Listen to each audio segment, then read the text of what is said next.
Hello, everyone, and welcome to the Level Up Podcast. This is Jeffrey Moore here from HireUS TV, and we have some phenomenal and great community guests joining us today. Today, we have Mr. Moses Rams and Sarah Walls from Avangrid joining us on the podcast today. I hope I didn't mess up both of you guys' names, and I would like you guys to introduce yourselves. Jeff, it's a pleasure to meet you and it's a pleasure to be here. My name is Moses Rams, and Sarah is right here next to me. I'll turn my camera over so she can introduce herself. Excellent. Hi, Sarah. How are you? Yeah. So, thank you guys for joining us today. And so, what do you guys do in your roles with Avangrid? My particular role, I actually have two roles here at Avangrid. My primary role is Chief Line Work Leader.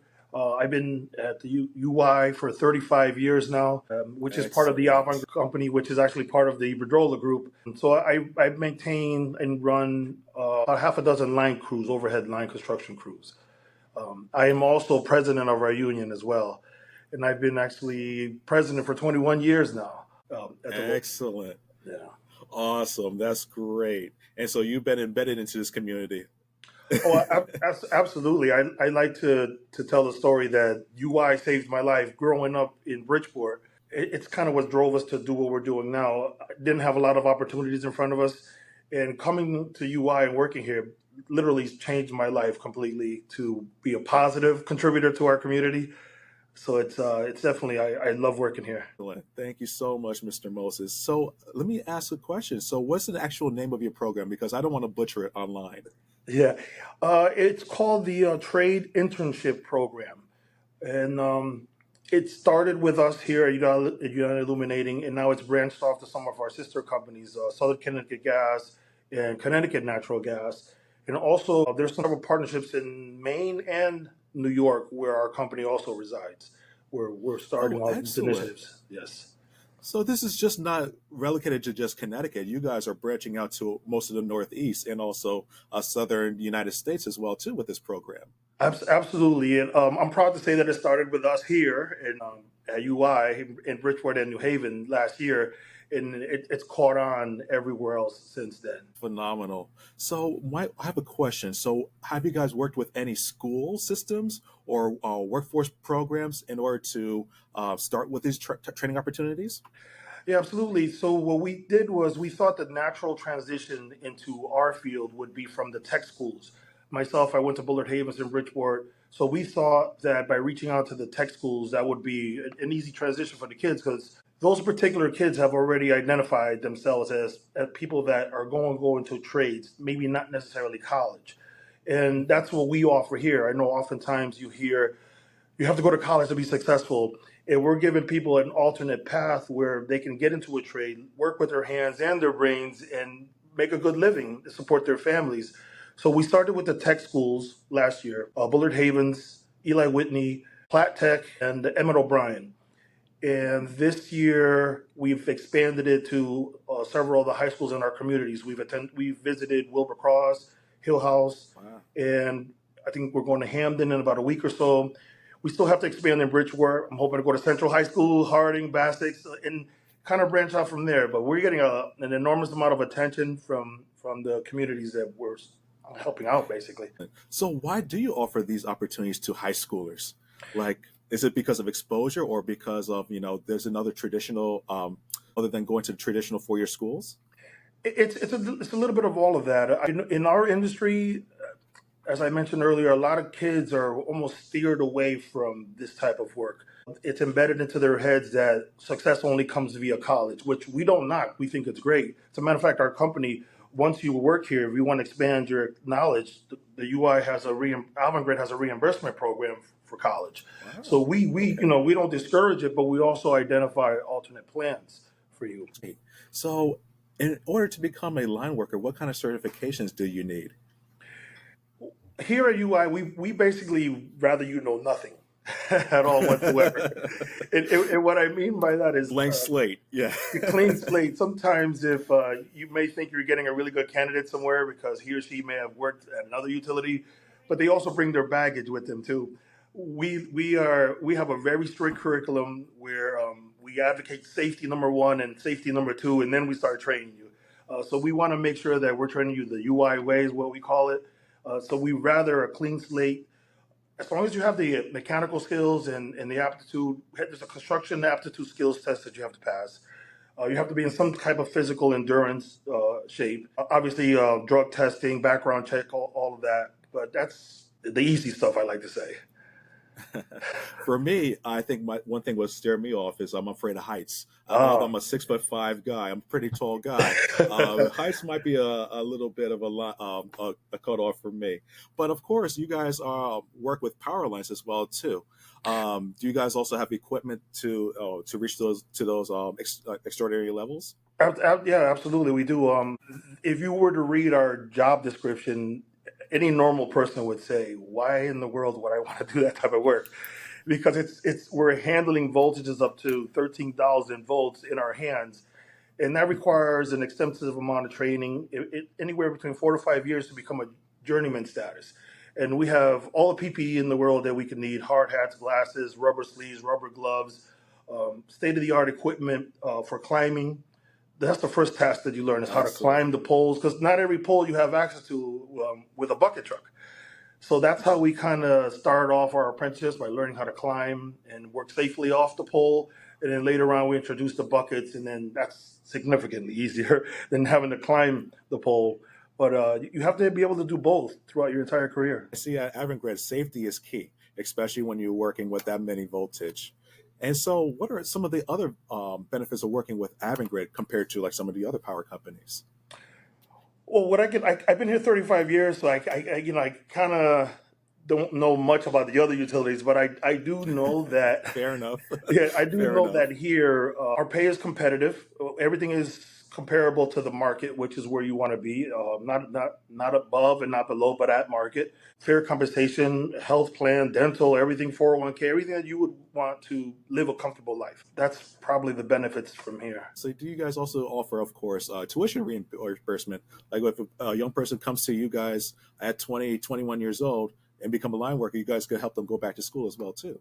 Absolutely. I work with a couple of line workers who actually earned their MBAs while they were line workers at night, taking Wow. classes, and a lot of that gets reimbursed through UI. Oh, And we wow. have Excellent. a lot of people don't know this, but we have a huge engineering department, which most people just say UI. I got to pay my bill.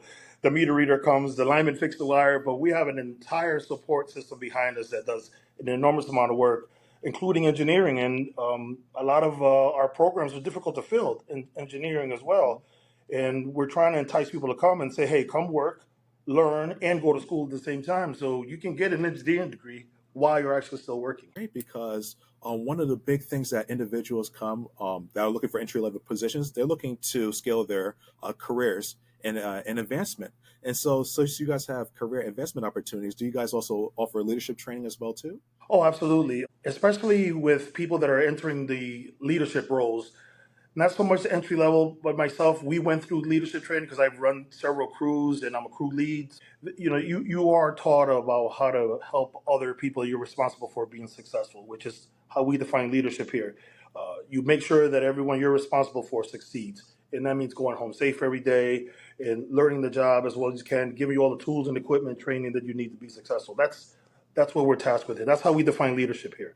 And you don't know how to lead unless you know how to follow as well too. So having great 100%. people like you, 100%. you get, Yeah. raise one and train one, bring the Yes. next person up.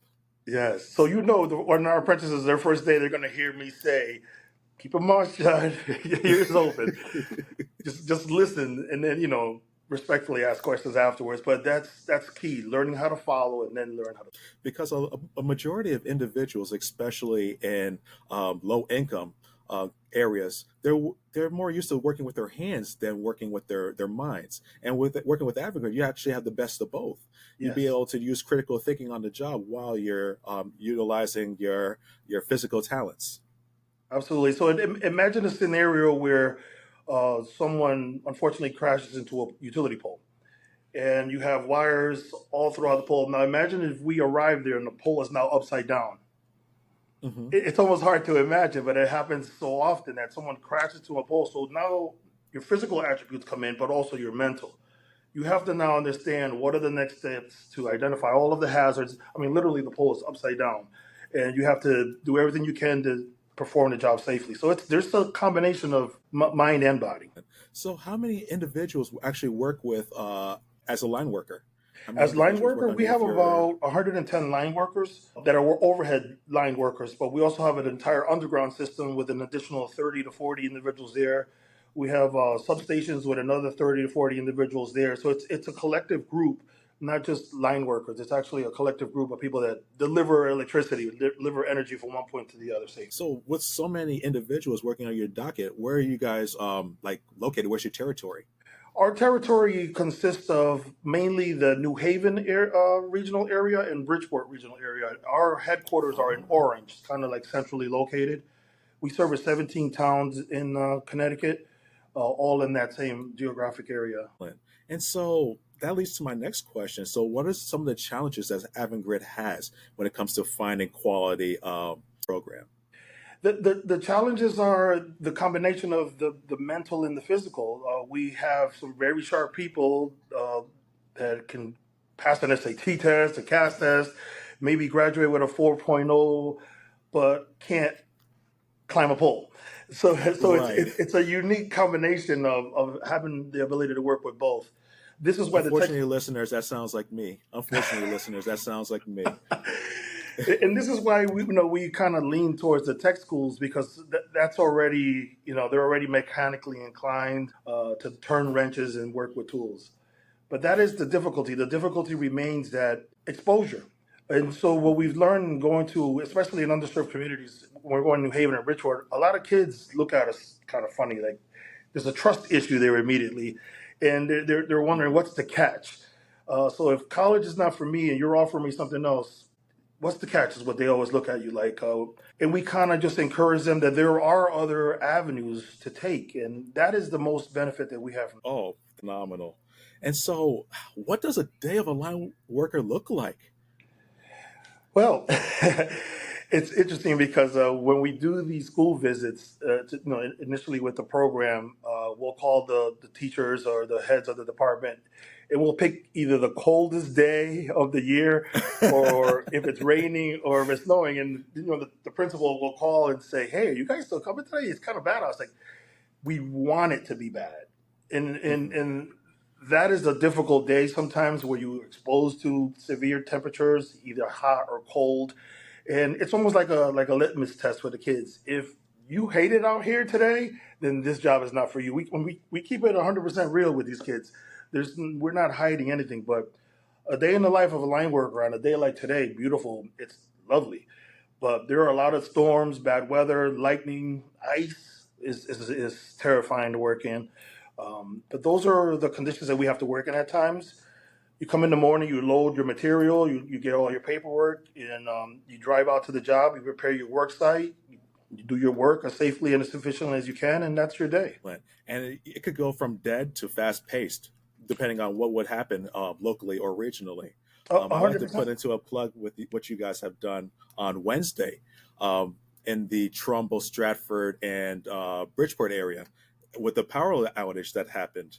And you guys were fast on the draw, helping the individuals, about 8,000 UI customers, get back into the flow in about Yes. 6 hours. So, how are the response times, especially if it's a big, I guess they call it act of God event? What happened like that? How fast is the response time? Is it all hands on deck? Well, it depends if it's isolated to just one area or not. We have someone on 24/7. There's always someone available. We're all of our line workers are all on call all day long, every day of the year. Depending on the severity of the incident, if it's one lightning strike, that's okay. But if we have 1,000 lightning strikes, then that's when it becomes an all hands on event. It's kind of so imagine your local fire department responds to fire calls maybe once or twice a day. I don't know. But imagine if every house on every street caught fire. You wouldn't have enough firemen to come and deal with all of that. It's kind of similar to us when we have these big storms, all hands on deck. We import line workers from other states, which is we do the same too. We've been to Texas, Florida, Louisiana for several hurricanes. So it's kind Hmm. of a mutual assistance program that we use when it's all hands on. But for the most part, though, the small little storms that come through our territory, we handle it immediately. We have I think top 5% in the country in restoration times. Oh, phenomenal. And so, I mean, you guys are knocking it out the park here regionally, especially in the Southern Connecticut. So, how can schools and organizations get in contact with you guys to promote your services and your great apprenticeship programs? That's a great question. I think like shows like this help. I get calls, just people Google you, your name, and or they just come on our website and they apply. But people like in the school systems, they know how to get in touch with us somehow through our website. They leave messages, emails. There's not a direct person that I can say go to that person. I actually was overwhelmed. Not I was happily overwhelmed from last year to this year when we started the program again for the second year. People were calling me that I had no idea. I was like, "How did you even get my number?" And I was so happy though Hmm. about it that we're getting such recognition like this. That's I really wish I had a number I can give you to say call this number, but I Like a hotline, like a yes. hotline because I don't know how people do it. I guess just Google. With the internet you can reach anyone at this stage. But so thank you so much, Mr. Moses Rams, for joining us on the Level Up podcast. This has been very insightful for our listeners and for myself in learning about the great careers that you can have as a line worker. Um, so let's see, like, how about salary? I guess a lot of young people, when they come to you, they want to know how much they get paid. Oh, that is number one question that we get when we see the kids. Our entry level positions in the line department, it's about $30 an hour, is where they Oh, start. wow. And so some of our summer interns, honestly, they say to us, "This is an amazing opportunity," and they say to us, "Hey, I'm making more than my parents are," and Hmm. this position and this exposure has the ability to change my life and my family's life. I can't wait to bring this money home and help my family out. It's really touching some of the stories that we're hearing, but that is the entry level rate, and obviously depending on which track you take, it continues to grow from there. So you're talking about a career that you're not only just changing lives, you're changing generational wealth for you, yourself, and your families. Absolutely, and then I like to tell people when they get here, don't just look at the hourly wages. You have to look at your total compensation package. So if you're 18, 19 years old or 21 and you have a 401k at that age, that is how you're going to transform the rest of your family. That's the generational wealth right there, uh, and that will take care of itself. And that's what we're trying to promote, not just how many dollars you make in an hour and how many Jordans can you buy every payday. Which Right. don't get me wrong, I like Jordans too, but there's other things that they learn to focus on, like financial literacy. We also talk about that here as well. Thank you so much, Mr. Moses, for your time. And you heard it here from here first. Check them out over in Avangrid. Thank you guys so much for joining us on this call today. And I look forward to connecting at the next one. Absolutely. Thank you for having us.